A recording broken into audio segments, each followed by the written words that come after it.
At the start of her new life in London, Claire felt inspired. She had just taken a job at a small publishing house and found a cozy apartment in an old house.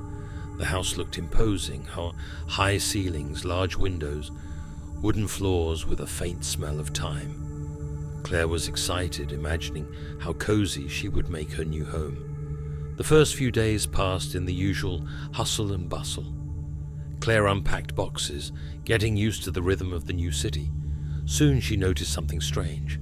Sometimes she heard strange noises in the bathroom. However, there was only one other person in the apartment besides Claire, and the apartment was padlocked.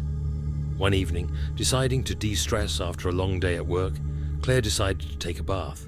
She lit candles, filled the bathtub with hot water, added fragrant bubble bath and turned on soft music. Everything was perfect.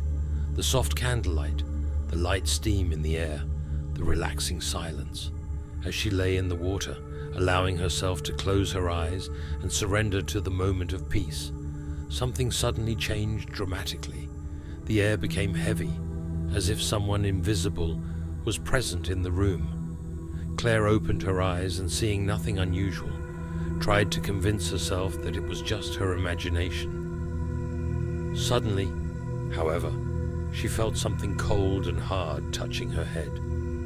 It was a hand, an icy, lifeless hand that grabbed the back of her head and began to push her head underwater. Claire gasped in panic, resisting with frantic force.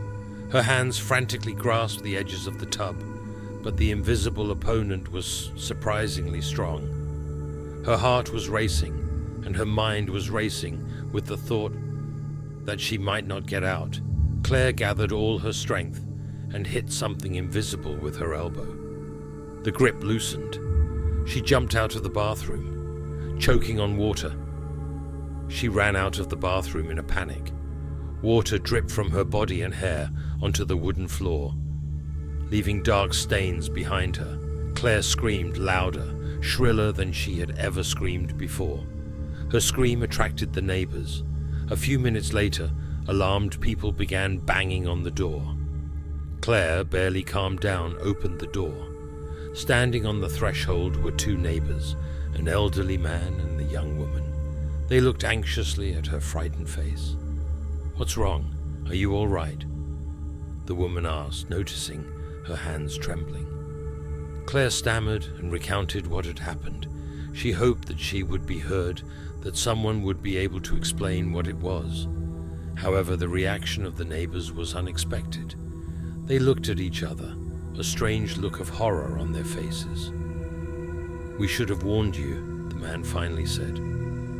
"This apartment, a man used to live in it. His name was Harold. He had a very large mirror in his bathroom. One day he came home and decided to take a bath, but he accidentally fell and broke that mirror. A large shard of the mirror broke off and fell on his arm, severing his hand. In shock, he passed out and died from blood loss.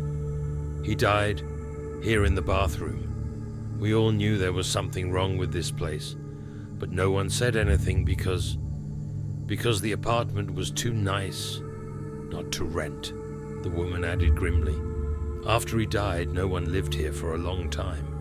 Everyone heard strange noises, saw shadows. However, what you're describing, that's a first.